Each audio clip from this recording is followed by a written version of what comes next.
The moment I stepped inside the courtroom, I saw my parents already waiting, their smiles sharp and icy, the same kind that used to freeze me in fear when I was little. They looked convinced the victory was theirs before a single word was spoken. Why wouldn't they be? To the world, they were the dazzling Whitmores from television, adored, admired, untouchable, while I was merely the daughter they'd discarded 2 decades earlier. But the rules of this game had changed. My grandfather, the only person who had ever truly cared for me, had passed away, leaving every cent of his billion-dollar fortune to me alone. Now, the very people who abandoned me at his doorstep were dragging me to court to take it back. Standing before the judge, I could feel my pulse beating so loud it seemed to echo off the marble walls. He lifted his gaze, studying me carefully. A flicker of recognition crossed his face, and then, with a stunned tremor in his voice, he said, "Wait, you're her?" The silence that followed was deafening. My parents' polished confidence fractured as the truth they'd buried for years began to surface. I was only 5, the day they vanished from my world.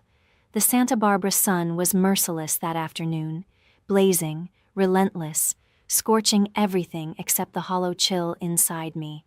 My mother, Victoria, crouched in front of me, her white summer dress fluttering, the scent of lilac clinging to her like a lie.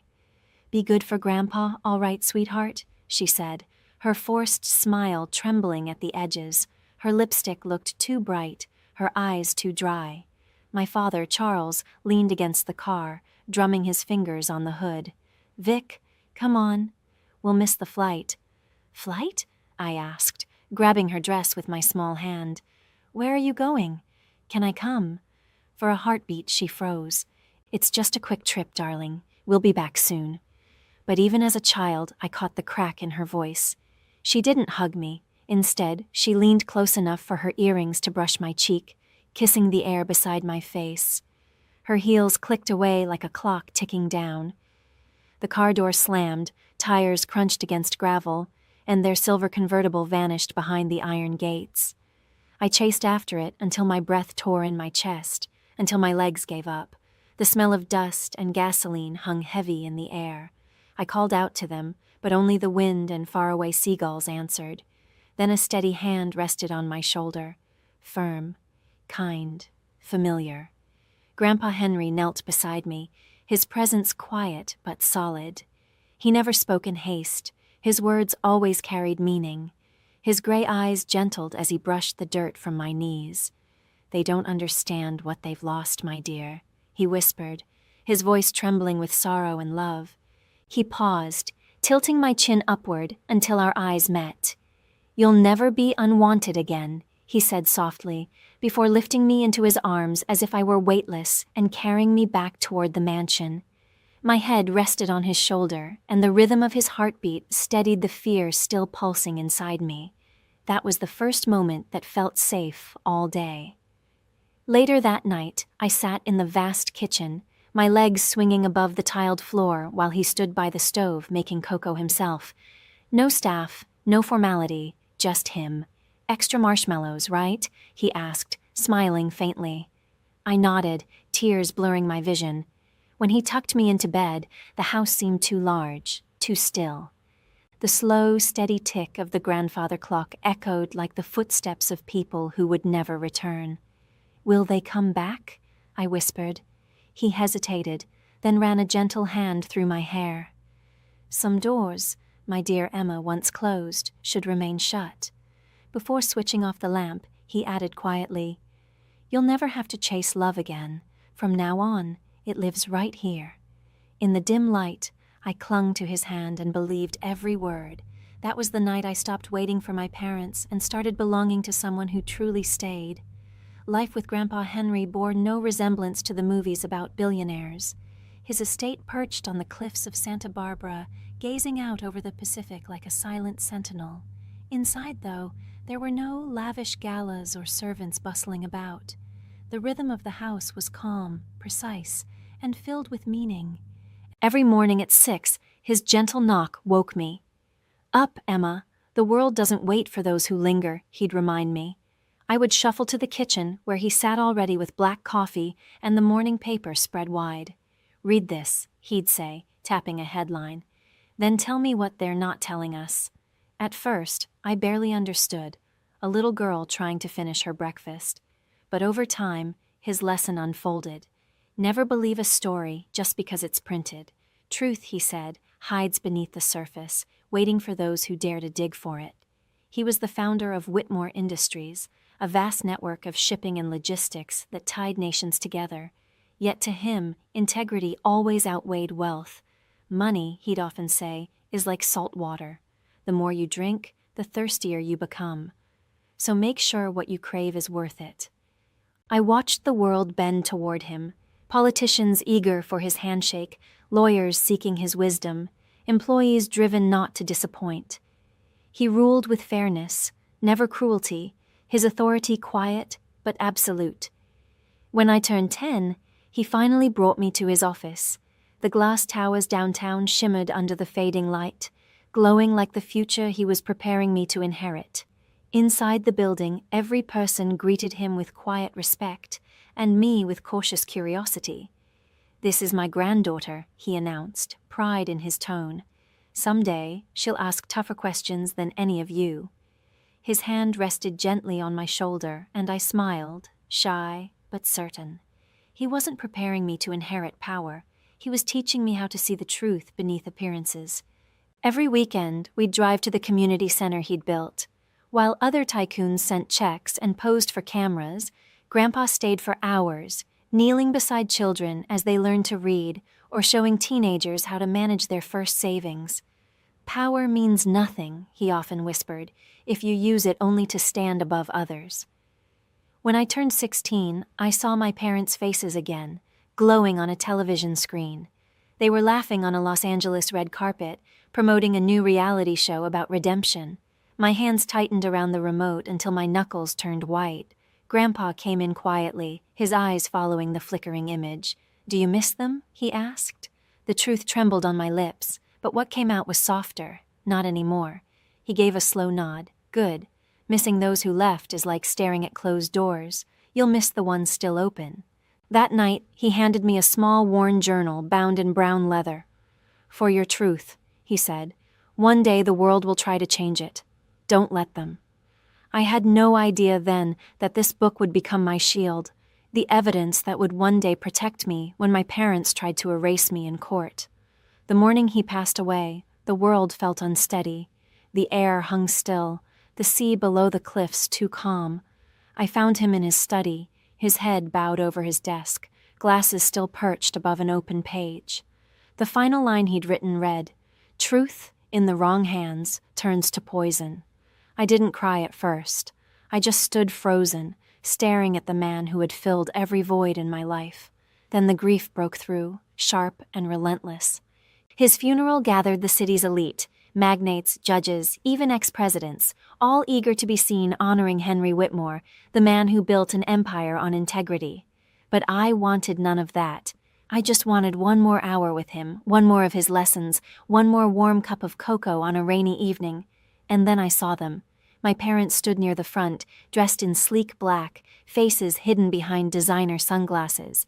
My mother, Victoria, dabbed her eyes with a lace handkerchief, her tears as artificial as her smile. My father, Charles, looked detached, impatient, like the service was keeping him from something better. When the ceremony ended, they came toward me, the first time in 22 years.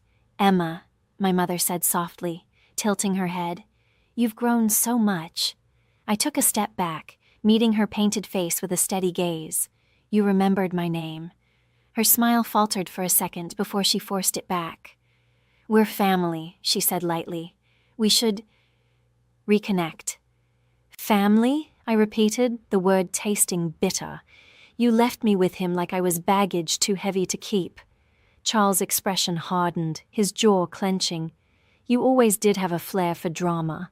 Before I could reply, Henry's attorney, Mr. Samuel Briggs, appeared in the doorway and announced that everyone should gather in the estate office for the reading of the will. A low murmur rippled through the guests as they filed inside. My pulse pounded so loudly I could hear it in my ears. Samuel cleared his throat and began to read. The late Judge Henry Whitmore leaves all properties, including the Whitmore residence, corporate assets and financial holdings, to his granddaughter, Emma Whitmore. The silence that followed was absolute. My mother gasped audibly. "That's not possible," she stammered. Charles slammed his hand on the polished table. He was old. He wasn't in his right mind. But Samuel didn't waver. He also left a written message for his son and daughter-in-law, he said, his tone steady. It reads, "Those who abandon truth for comfort have already surrendered their inheritance." Victoria's lips trembled. "He can't do this. We're his children." Samuel met her eyes without flinching. "He already gave you everything that mattered, a chance to be decent. You chose to waste it." I stood motionless, my fingers gripping the table's edge until they ached. For the first time, I saw my parents stripped bare, their polish gone, their charm unraveling in front of everyone. When the crowd began to drift away, my mother turned toward me, her voice low and venomous. "You'll regret this, Emma. You don't deserve a single piece of what he built." I met her stare evenly. "Neither do you." Outside, the wind roared through the gates, scattering white petals from the funeral wreaths across the gravel. In that moment, I understood that grief and greed often arrive together, and in the whisper of the wind, I could almost hear Grandpa's voice. "Stand tall, Emma. The truth always reaches back." It began again a week later, with a thick white envelope waiting on my doorstep. No sender, just my name written in bold, unmistakable handwriting, Emma Whitmore. I tore it open, expecting sympathy cards. Instead, my eyes froze on the heading, Notice of Civil Action. Below it, the words hit like a blade. Charles and Victoria Whitmore versus Emma Whitmore, claim of undue influence. For several seconds, I couldn't move. My hands trembled so violently that the papers slipped from my grasp. My own parents were taking me to court, accusing me of deceiving the only man who had ever loved me into giving me everything he owned. Within hours, the story exploded. By evening, every headline screamed the same scandal.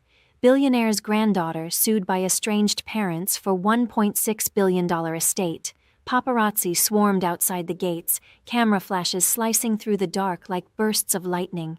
Early the next morning, my attorney, Robert Hayes, called. His voice carried that practiced calm only years in chaos could teach. "Emma, they're moving quickly. The filing's in Los Angeles County. Your father still has friends there." "Of course he does," I muttered. "He always had power, just never the kind that counted." Later that day, I met Robert in his downtown office. He pushed a stack of documents across the desk. "They're alleging you cut off your grandfather's visitors, interfered with his medical care, and pressured him to change his will." A sharp laugh escaped me. Controlled access? He was protecting me from them, not the other way around. Robert exhaled slowly. "I've handled ugly estate disputes, but parents suing their own daughter? That's a first." "They're not my parents," I said, my voice barely above a whisper. "They're strangers tied to me by DNA." Still, my thoughts drifted to Grandpa's final weeks, the soft-spoken dinners, his weary smile, the tremor in his hand when he signed letters. Did he foresee this coming? Maybe that's why he left the journal. Maybe he knew I'd need it.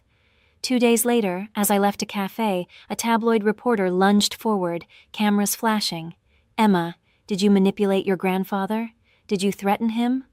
I stopped, faced the swarm, and replied steadily, "If loving the man who raised me counts as manipulation, then yes, I'm guilty." By the next morning, a blocked number lit up my phone.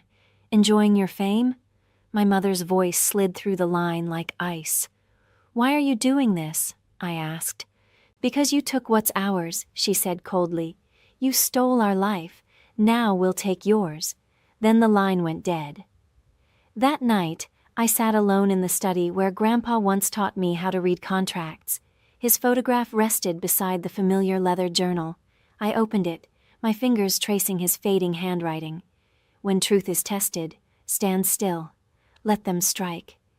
They'll only hurt themselves." I closed the book, drawing a slow breath. The fear remained, but beneath it, something stronger began to rise. Resolve. If they wanted a battle, They'd chosen the wrong Whitmore. When the first hearing arrived, the sky hung heavy and bruised, clouds pressing low over Los Angeles. Reporters crowded the courthouse steps, hungry for blood. I didn't know whose reputation would die that day, theirs or mine, but I was done running. The courtroom carried the faint scent of polished wood and unease. My parents occupied the plaintiff's table, perfectly posed for the flashing cameras, my mother immaculate in a black dress, my father crisp in a navy suit. They didn't look heartbroken. They looked rehearsed, like actors mid-scene, performing vengeance for the crowd. As I entered, murmurs rippled through the room. "That's her, the granddaughter," someone whispered. My heels struck the marble with deliberate rhythm, though inside my palms trembled. Robert leaned toward me, his voice low and steady. "Stay composed, Emma. Let the facts do the talking." At the bench sat Judge Marcus Nolan, a man with silver hair and eyes that missed nothing. His presence dominated the room even before he spoke. When his gaze met mine, a strange flicker of recognition crossed his face. Surprise, maybe disbelief. He took off his glasses slowly. "Miss Whitmore?" he asked, his tone unexpectedly gentle. "Step forward, please." My stomach tightened as I approached. The gallery fell silent. He studied me for several long seconds, then murmured, almost to himself, "You're Henry Whitmore's granddaughter?" "Yes, Your Honor." A small nod, then a change in his expression, something like respect. "I clerked for your grandfather once," he said quietly. "He told me, if my granddaughter ever appears in your court, listen closely. She'll be telling the truth." Gasps swept through the spectators. Behind me, I could hear the crack in my mother's mask and the click of my father's clenched jaw. Judge Nolan straightened. "Proceed," he said, his calm voice now edged with conviction, the kind that warned everyone that honesty still had weight here. Their lawyer, Elliot Graves, rose with practiced confidence. "Your Honor," he began silkily, "this young woman isolated her elderly grandfather, interfered with his medical care, and coerced him into revising his will. We intend to prove deliberate fraud." Robert remained unruffled. "We look forward to refuting every falsehood, Your Honor." Graves turned, his smile sharp. "She seems remarkably composed for someone accused of stealing $1 billion. I met his stare, my voice clear and even. "Composure isn't guilt, Mr. Graves. It's faith in the truth." A low hum of approval rippled through the courtroom, the sound of an audience beginning to shift its allegiance. Even Judge Nolan's lips twitched, not quite a smile, but close. Once testimony began, my parents' team threw everything they had: distorted emails, clipped phrases from staff reports, fragments of old correspondence twisted out of context. Each time, Robert met them head-on with clean records, precise timelines, and witnesses whose loyalty to my grandfather's integrity never wavered. But the most brutal blow came when my mother took the stand. Her trembling voice was flawless, every tear perfectly timed. "We only wanted to reconnect with our daughter," she said, pressing a tissue delicately to her cheek. "But Emma pushed us away. She cut us off from Dad. We were only trying to protect his legacy." Her testimony oozed pity, a performance honed to perfection. Yet all I could hear was Grandpa's warning whispering in my mind. Truth in the wrong hands turns to poison. Then it struck me. Poison only harms if you let it in, and I wasn't about to. By the second day, the trial felt more like war. Their attorney, Elliot Graves, strutted across the floor like it was a stage, waving papers and performing outrage for the cameras. But I hadn't come to act. I'd come to finish what they started. Robert rose slowly, composed as ever. "Your Honor," he said evenly, "the defense submits new evidence, medical evaluations, witness statements, and the late Judge Whitmore's personal correspondence. One document in particular deserves attention." At the word correspondence, my mother's back went rigid. She already knew. Judge Nolan gestured for him to continue. Robert handed over a thick folder, then turned toward me. "Miss Whitmore, please take the stand." My pulse thundered as I crossed the room, each step echoing in the silence. I'd rehearsed this moment countless times, but facing the two people who had both created and betrayed me made my chest ache. Robert placed a letter beneath the evidence camera. My grandfather's familiar handwriting filled the screen, steady, elegant, undeniable. To my dearest Emma, it read, "You were never my duty. You were my choice. If you ever stand against those who left you behind, don't meet them with hate. Let truth defend you. It always will." The room went utterly still. My mother's painted composure began to crumble. My father stared down, jaw locked. Robert's voice remained steady. These letters spanned 10 years, each one affirming Judge Whitmore's clear mind, affection, and conscious decision to leave his estate to his granddaughter. Elliot Graves shot to his feet. "Objection, Your Honor. These letters are nothing but emotional theatrics. They prove nothing of legal significance." "Overruled," Judge Nolan said, his voice sharp and final. "The decedent's intent is exactly what this court is here to determine. Continue, Mr. Hayes." Robert gave me a subtle nod. My signal. I reached into my bag and withdrew the leather journal Grandpa had gifted me on my 16th birthday. Its edges were frayed, the spine cracked, each page softened by years of turning. "This," I said quietly, "was my grandfather's personal diary. He wrote in it every night until the week he passed." Flipping to the final entry, I steadied my voice. The ink had faded slightly, but the handwriting was strong. "My son and his wife live for appearances. My granddaughter lives for truth. The estate must belong to her, not as a reward, but as protection. She carries my conscience where I no longer can." The silence that followed felt sacred, almost holy. Then my mother's composure shattered. "He was sick," she cried, leaping from her chair. "He didn't know what he was saying. She manipulated him." The gavel came down with a sharp crack. "Mrs. Whitmore, sit down," Judge Nolan ordered. Her words bounced off the wooden walls and dissolved into nothing. I turned toward her, the woman who gave me life but never love, and spoke softly. "No one manipulated him, Mother. He just finally saw you for who you really are." For the first time in years, I felt the truth settle inside me like armor. I wasn't their pawn anymore. I was Henry Whitmore's granddaughter. By the third day, time itself seemed to drag.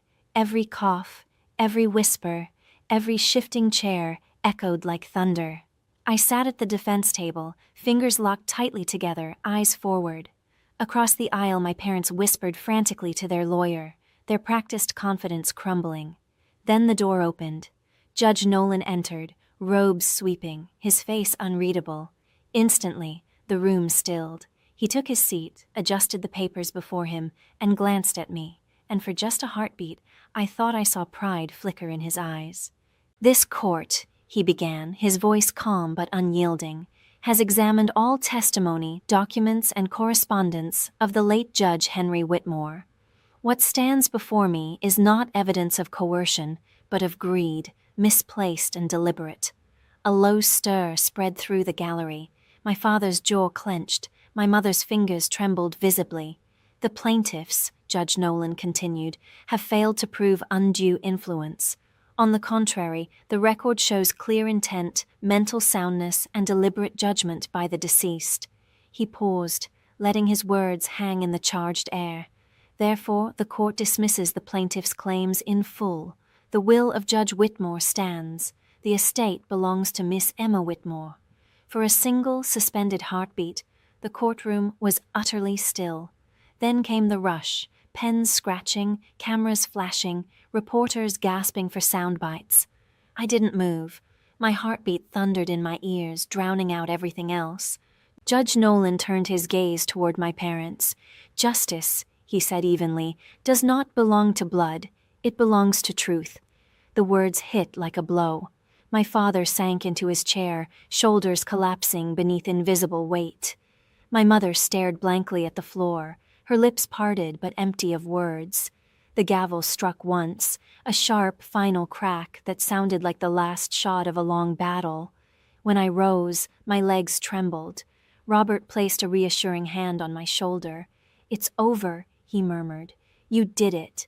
But victory didn't taste like triumph. It felt like ash, the quiet that comes after a storm, when the smoke still hangs heavy.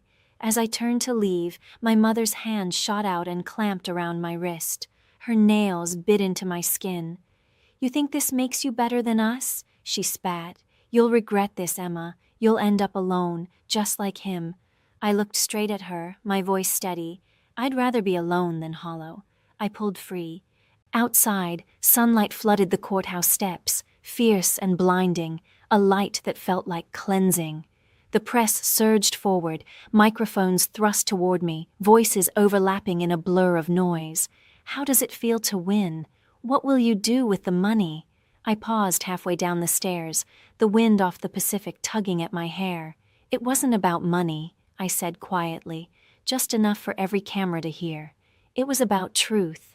That night, I sat in the study beneath Grandpa's portrait, the verdict papers resting beside me. I whispered into the silence, "You were right, Grandpa. Truth really does have long arms." And today, it finally reached back. Weeks drifted by after the ruling, but peace didn't come easy. The media frenzy faded, the headlines moved on, yet the quiet that followed felt louder than ever. The estate was legally mine, the mansion on the cliffs, the companies, the fortune, but it all seemed hollow without him. The house felt more like a monument than a home. At night, I wandered its long corridors, past oil portraits and echoing floors, and could almost hear his voice woven into the stillness.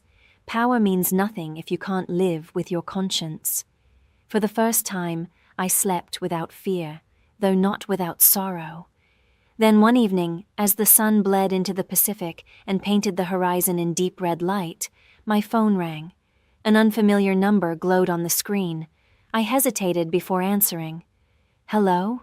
A pause, then a voice, fragile, shaking. "Emma?" It was my father, and for a moment I forgot how to breathe. The same man who had thundered accusations across a courtroom now spoke in a voice barely above a whisper, fragile, almost breaking. I read the journal," he said, the words halting. "Your grandfather's entries." I didn't want to believe them, but I couldn't stop reading. His breath hitched. He wrote that I lost my way, that I stopped being his son long before the will was signed. I closed my eyes. "He also wrote that it's never too late to do what's right," I said quietly. There was a pause, then a trembling exhale. "I don't deserve forgiveness, Emma, but I needed you to know. I'm sorry for everything, for leaving you, for blaming you, for becoming the kind of father he warned you about." His words hung there, fragile, sincere, and unbearably human. Neither of us spoke for several long seconds. I gazed out the window at the garden, the one Grandpa had planted for Grandma so many years ago. The breeze rustled through the roses, and for the first time in a long while, the silence felt peaceful. "I don't know if I can forgive you," I finally whispered, "but I know Grandpa would have wanted me to try." He drew a shaky breath. "I'll take that. It's more than I deserve." Before the line went dead, he added softly, "You remind me of him, the way you never back down." After the call ended, I stayed there, staring at the horizon. The world had gone still again, but not with grief this time. With calm, with healing. I stepped outside barefoot, feeling the cool grass beneath my feet. The sun had slipped beneath the ocean, leaving the estate bathed in warm, golden light. In my hands, I carried Grandpa's journal. Turning to its final page, I read the words that had outlived him. "True justice isn't found in courtrooms, but in the hearts of those who keep believing in it." Tears finally came, soft and unhurried. "I believe, Grandpa," I whispered. "I always will."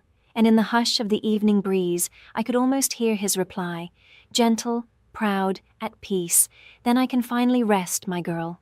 As the ocean wind drifted through the roses, it struck me with quiet clarity.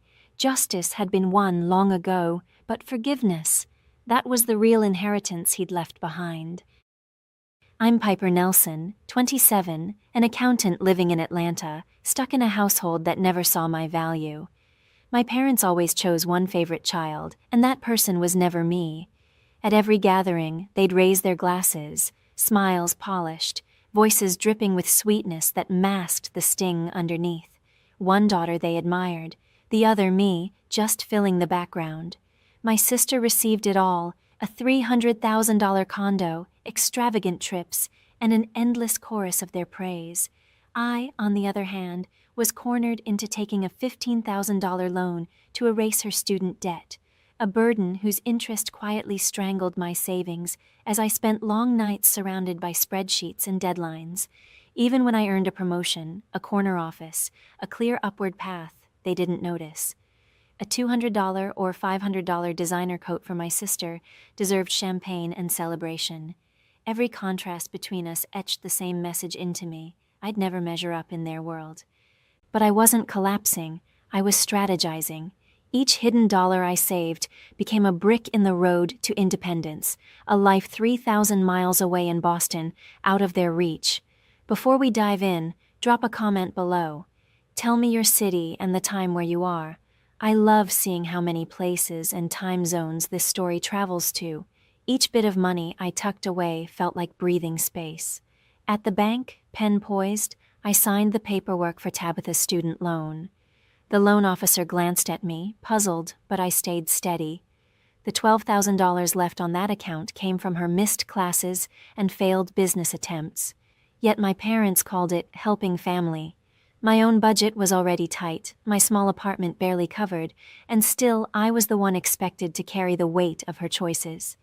Each month, $450 vanished from my paycheck, a constant reminder of the debt that chained me to their expectations. I clenched my jaw, fully aware they'd never ask Tabitha to pay a cent back. At 30, she paraded through Atlanta's upscale boutiques, spending thousands on silk gowns and imported handbags as if money grew on admiration. Her newest splurge, a $3,000 pair of heels, gleamed across her social feed under the caption "Living My Best Life." Mom called her hardworking. Dad admired her ambition, as though my 60-hour weeks meant nothing at all. They'd gather at dinner, praising her lavish taste, while I sat quietly, my effort and discipline erased by their blindness. What they called drive was nothing but illusion, a lifestyle propped up by my sacrifices. Meanwhile, at the firm, I'd been pouring every ounce of focus into my job. Just last month, my manager summoned me into her office, a rare smile softening her usual composure. "Piper, you're being promoted, and there's a raise," she said. I'd restructured a client's tax plan that saved them millions, and the partners had taken notice. I left that office with my chest lifted high, convinced that maybe this time my parents would finally notice me. I couldn't have been more mistaken. Over coffee, I shared the news, waiting for even a flicker of pride. Dad merely scoffed. "That's nice, but Tabitha's about to close a major deal for her boutique." Mom chimed in. "She's really going places, Piper. You could learn from her."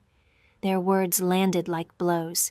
Years of work, long nights, endless sacrifice, dismissed in a heartbeat.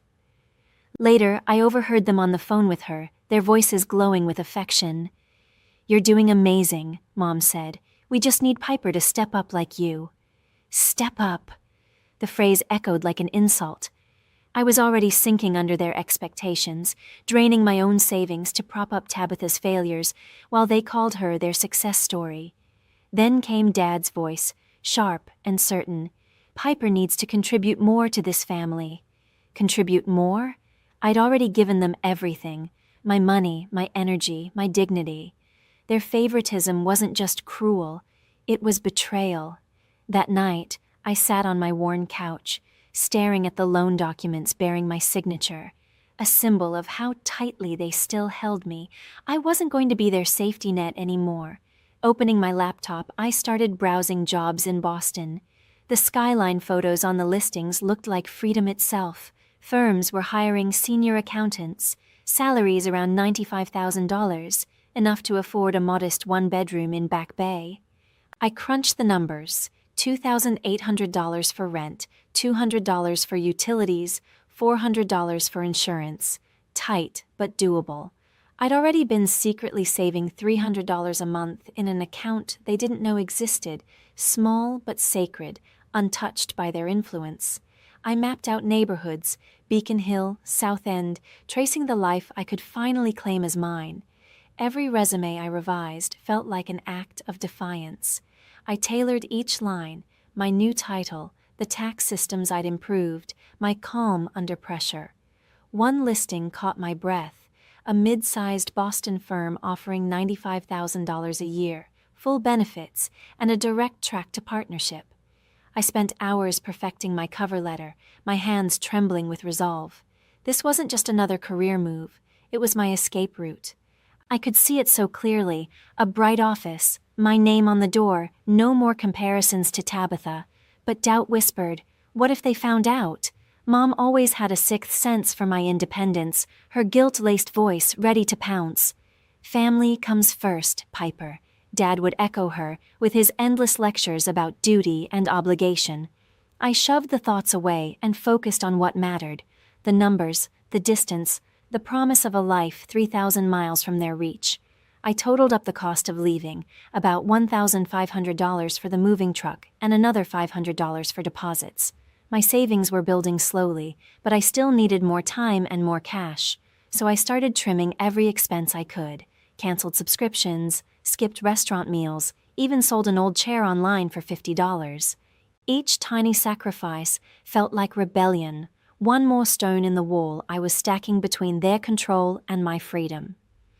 Then Tabitha's latest post lit up my screen, her, champagne in hand at a rooftop bar, captioned, "Chasing Dreams."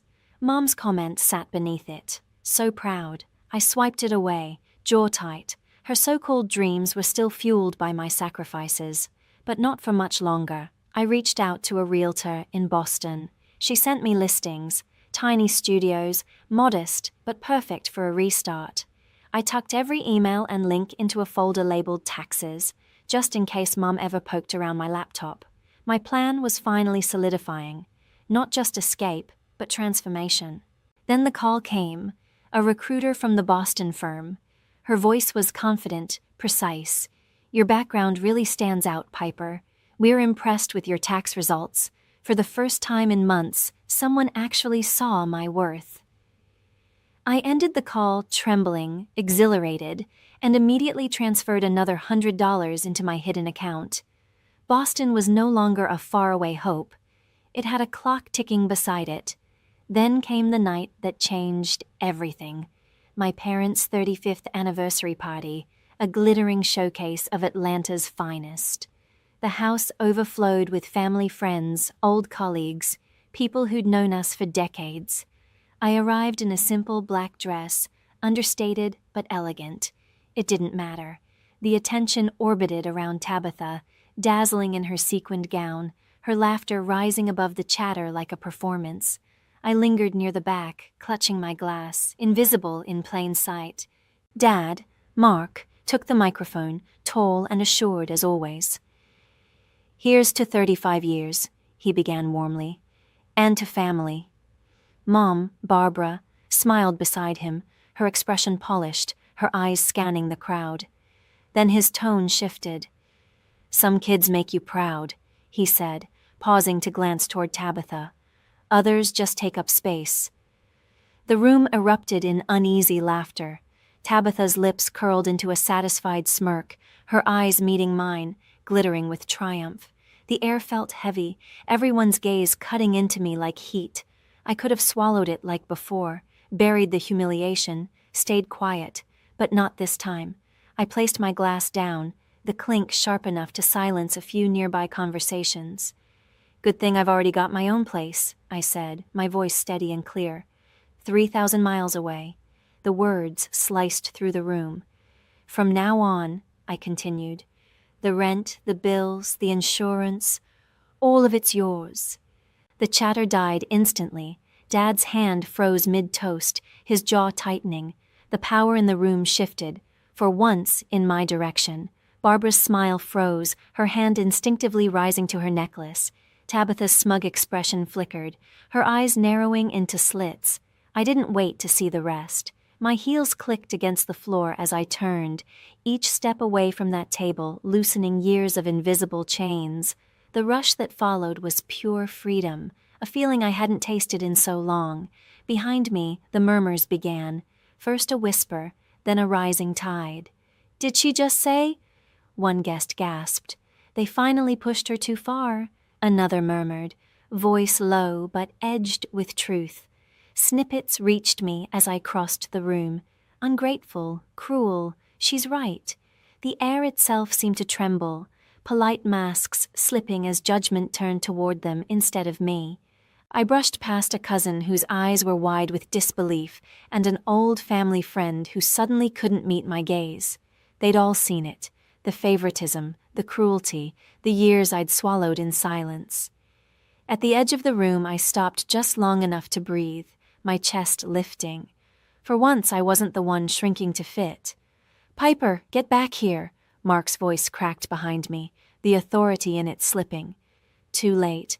I'd already said everything that needed to be said. Barbara's chair scraped loudly as she stood, my name hissing from her lips.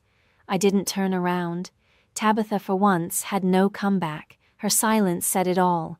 I was done carrying their weight, their debts, their pity, their disappointment. None of it was mine anymore. Around me, the whispers grew sharper, pity mingling with anger. "How could they say that to her?" a woman whispered. "She's been supporting them," another replied, her tone cutting. I caught sight of an older couple shaking their heads, their champagne untouched. My parents' flawless celebration was crumbling, their reputation cracking right there in front of their cherished audience. I didn't need to look back to know their perfect facade had shattered. My words had done what years of silence never could, exposed them. Outside, the night air was cool against my face. My breathing steadied. The noise, the judgment, their control, it all fell away. I hadn't just left a party. I'd left their grip entirely. They'd mocked me one too many times, and now I'd turned their spotlight into my own stage. The laughter behind me faded as I stepped into the dark, already halfway to Boston in my mind. A week later, betrayal arrived through my phone. Tabitha's post appeared, her words poisonous beneath a smiling photo. "Some people think they're better than family," she wrote, "selfish, ungrateful, tearing us apart." She twisted the truth into a pity story, painting me as the heartless daughter who abandoned her parents in shame. The comments rolled in fast, friends calling me cold, disloyal, a disgrace to the Nelson name. I stared at the falsehoods, hands shaking. She warped my stand into her storyline, and people bought it. I wanted to clap back and list the years she lived off me, but I held my tongue. Her bait was obvious, and I refused to bite. The next morning, an envelope slid under my door. Mom's careful script covered the page. "Piper, your actions at the party were unacceptable," it began. "You owe us an apology to keep this family together." The letter was guilt-packaged as concern, full of phrases like family harmony and your duty. No mention of her own cruelty, or Dad's, or how they mocked me before a roomful of guests. I folded it, jaw tight, and dropped it in a drawer. I wasn't apologizing. Not now, not ever. I needed a voice of reason. I met Clara, a coworker, at a cafe that afternoon and unloaded everything. The party, Tabitha's post, Mom's letter. Clara listened, steady and silent. When I finished, she said, "You did the right thing. They're trying to control you. Don't let them." Her words anchored me to my decision. She reminded me of my backbone, my plan, my value. "Boston's waiting," she added, warm and sure. "You're bigger than their drama." I nodded, resolve locking in. Her support was the nudge I needed to keep moving. That evening, my phone buzzed again. Rose, my cousin, texted, "Heard you're moving to Boston. What's the deal?" The tone felt probing, not friendly. She skipped the party and the post, asking about my plans with a faint edge. "Big move. You sure about this?" I answered vaguely. "Just need a change." She didn't press, and I didn't expect her to. She wasn't with me. She was observing. Meanwhile, Tabitha's post kept snowballing, her followers piling on. "How could she do that to her parents?" one commented. "Spoiled brat," another added. The jabs hurt, but I refused to jump in. That arena was theirs, not mine. I opened Instagram, Twitter, Facebook, and hit delete. The apps disappeared, and so did the noise. I felt lighter, free of their distortions. I didn't need their approval to breathe. With the online clutter gone, I focused on the move. My Boston folder was packed with notes. A fresh email from the realtor confirmed a South End studio at $2,600 a month, utilities separate. I had it all mapped out, my savings just enough to cover the deposit for the apartment. The Boston firm had scheduled a second interview, this time in person. I booked a round-trip flight for $250 and began listing my furniture. My couch sold for $100, the TV for $75. Each sale felt like progress, each one a step closer to severing the ties. Nights were spent packing, sorting through years of memories, old photos, letters, keepsakes. Each one felt like an anchor to a life I was leaving behind. I kept only the essentials, clothes, my laptop, a few books. The rest went into boxes for donation or sale. What used to be a safe haven, my apartment now felt temporary, a transition to something far better. I contacted my landlord to confirm the lease would end in 2 months. Signing the paperwork felt like a quiet but definite declaration of independence. Later that week, Clara texted to check in. "You okay?" I smiled, grateful for her genuine concern. "Better than ever," I replied. Her support was a reminder that I wasn't truly alone, even if my family had abandoned me. I didn't need Rose's approval or Tabitha's lies. I didn't need Mum's guilt trips either. I was building a future on my own terms. I checked my savings, $4,200, enough for the move if I stayed disciplined. I added $200 more from a side gig, auditing a small business's books. Every dollar was crucial, every one a brick in the wall separating me from Atlanta. Tabitha's posts, Mom's letter, all just noise, not my truth. I wasn't the selfish one. I was breaking free. 6 weeks later, Tabitha's world started to fall apart. I was packing the last of my boxes when my phone buzzed. Tabitha's name flashed on the screen. A rarity. "I need to talk," her text read, short and desperate. I hesitated, fingers hovering. After the lies she spread online and her cold silence at the party, I owed her nothing. But curiosity gnawed at me. She asked to meet at her apartment, and against my better judgment, I agreed. Her place was a disaster. Empty wine bottles, overdue bills scattered on the counter. The boutique she'd flaunted for so long was done. "It's gone," she said, voice flat. "The store's bankrupt. I'm drowning in debt." She looked at me, eyes pleading. "I need help, Piper. I can't make it on my own." I stood there, speechless. This was the same woman who had spent years bragging about her success, running up $20,000 in credit card debt on designer clothes and lavish parties. And now she was asking for my savings, the money I'd fought for, scrimped and saved to get to Boston. I didn't say no right away. Instead, I offered to help clean up, hoping it might give me some insight into her. We dug through the mess. Boxes of unsold inventory, receipts for $4,000 bar tabs, notices from creditors. As we worked, I waited for some sign of remorse, a hint of regret for how she'd treated me, but it never came. "You've always had it easy," she muttered, tossing a dress into a pile. "No one expected anything from you." Her words hit like a slap, as if the years of covering her mistakes meant nothing. She still saw me as the lesser sister, even now. My patience was wearing thin as I pushed a stack of papers aside. "You think I had it easy?" I asked, my voice sharp. "I paid for your mistakes, Tabitha. Years of loans, sleepless nights, all while she played the role of the star."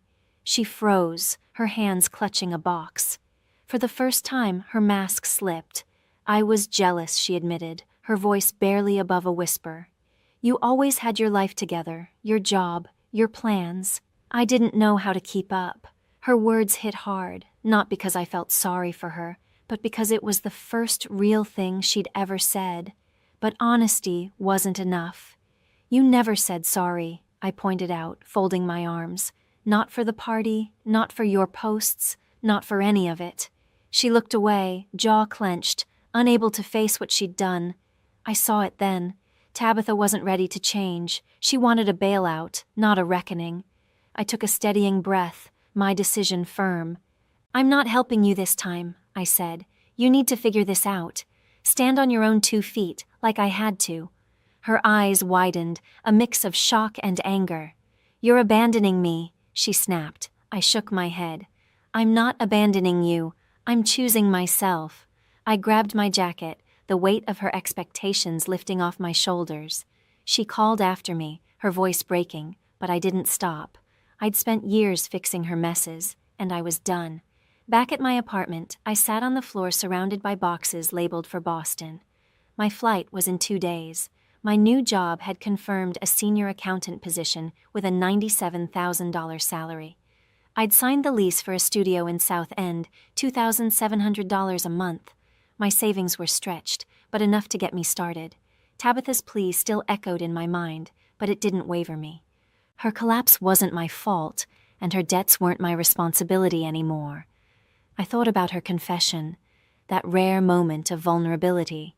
It didn't change who she was, someone who'd mocked me, leaned on me, then blamed me, but it gave me clarity.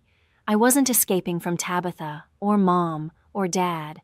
I was moving toward something better, a life where my value came from me alone. Boston wasn't just a destination. It was freedom, a place to build something untouched by their shadows. 2 months after that disastrous party, their panic began to show.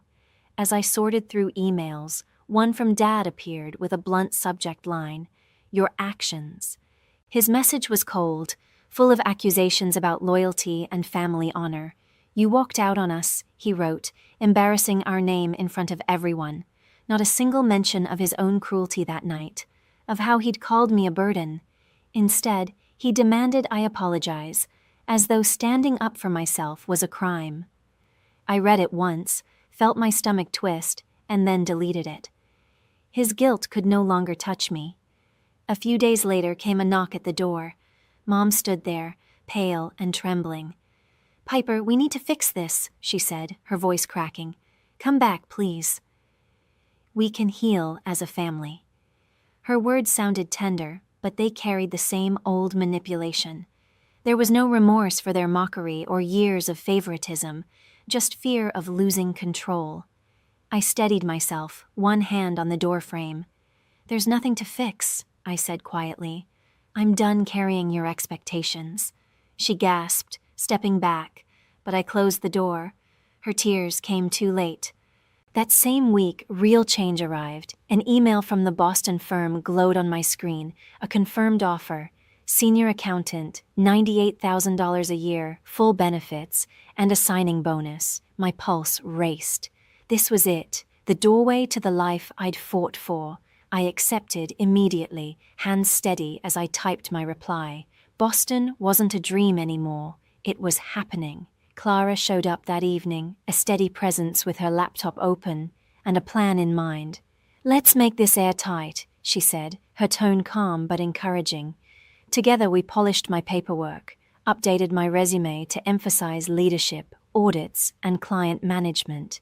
We sketched out my relocation timeline, one-way flight next week, $280, movers booked for $1,200. Her confidence steadied me. "You're going to thrive up there," she said with a smile. I smiled back, grateful for her faith. Then I looked around my half-empty apartment, the place that had seen all my struggle and endurance. I sold the dining table for $150, the bed frame for $200. Each transaction felt like cutting one more thread to my old life. The Boston fund hit $5,000. I listed the last few things, a lamp for $40, a rug for $80, and watched as buyers came and went, their payments stacking in my account. When I met my landlord to finalize the lease termination, he glanced at the papers and said, almost admiringly, "You're really doing this?" I handed him the keys and smiled. "Yes," I said, "I really am." "I've been ready for this for a long time," I told Clara when she stopped by again, coffee in one hand and a detailed checklist in the other. Together, we mapped out everything. The first week in Boston, moving into my apartment, setting up utilities, reporting for orientation at the firm. She helped me plan a budget for the first month. $2,900 for rent and bills, $500 for groceries and transport. Every figure was precise, every contingency covered. Don't let them drag you back, she warned, her tone firm. I promised I wouldn't. Their chaos, Dad's harsh email, Mom's pleading visit, already felt distant, like echoes from a story I'd stopped believing in. I sealed my final box, just clothes and essentials. My laptop, holding my offer letter and lease agreement, had become my most valuable possession. The rest, old books, kitchenware, went to donation bins. 2 suitcases would be enough. This wasn't just relocation. It was release. Every item I left behind lightened me. Their guilt, their scorn, all background noise now. The night before my flight, I walked through the empty apartment one last time. Bare walls, no memories I wanted to keep. Relief replaced nostalgia. After years of bending under their expectations, I was finally stepping out from their shadow. Clara texted, "You ready for tomorrow?" "Better than ready," I replied. Her faith in me made it all feel real. The next morning, I boarded my flight, 2 suitcases tucked away, savings secure. Boston waited 3,000 miles ahead, a city where I'd define success on my own terms. Mom and Dad could cling to their version of family. I was building one built on self-respect, not sacrifice. As the plane rose, Atlanta shrank into distance. I wasn't running anymore. I was finally arriving. When I unlocked the door to my Boston studio, the keys jingled like an anthem. The place was small, bare walls, one window overlooking South End's brick streets, but it was wholly mine. The first day at the firm came fast. Introductions, desk setup, diving into new accounts. The $98,000 salary wasn't just money. It was proof that all my effort had meant something. Every paycheck would carry a piece of my freedom. That evening, walking home through crisp New England air, I smiled for the first time in months. This life was mine, every bit of it. Back in Atlanta, the news trickled in. Tabitha had sold her condo, her prized symbol of success, to pay her debts. She was back under Mom and Dad's roof, her designer wardrobe traded for borrowed space. The boutique's collapse was the talk of the city, her name now paired with gossip and ruin. I didn't feel triumphant, just free. Her downfall wasn't my victory. It was confirmation. Her illusion had shattered, and mine had finally begun. Dad and Mom weren't spared from consequence. Word of their cruelty at the anniversary party, the public humiliation, the blatant favoritism, spread quickly beyond their inner circle. Friends who once flocked to their galas and dinners began keeping their distance. The invitations stopped. Their carefully crafted reputation, polished over decades of charm and manipulation, started to decay. Through a mutual acquaintance, I learned that Dad's business partners were questioning his reliability, while whispers followed Mom at her charity board meetings. Talk of bias, unfair treatment, arrogance. The image they'd built on control and perfection was collapsing under the weight of their own truth. One evening, my phone lit up with Mom's name. Her voice trembled, begging me to come back, to help restore the family. It was the same tired plea wrapped in guilt. I listened for a few seconds, calm and detached, then hung up and blocked her number. Dad's too. Their voices no longer had a claim on me. I'd already given them everything. My loyalty, my savings, my silence. They'd taken enough. Now, in Boston, I finally had peace. My weekends filled with small joys. Quiet mornings in local cafes, hours lost among shelves in Beacon Hill bookstores, long walks through Newbury Street as autumn settled in. My days belonged to my work, demanding, fulfilling, entirely mine. I lived modestly, careful with rent and groceries, but each decision felt deliberate, chosen, not coerced. No comparisons, no expectations, no invisible debts. For the first time, my life matched my values: effort, integrity, independence. Leaving that toxic orbit wasn't escape. It was survival. It was truth. Thanks for staying with me through my story. Now I'm curious. What about you? Have you ever faced a family storm and had to step away to find yourself again?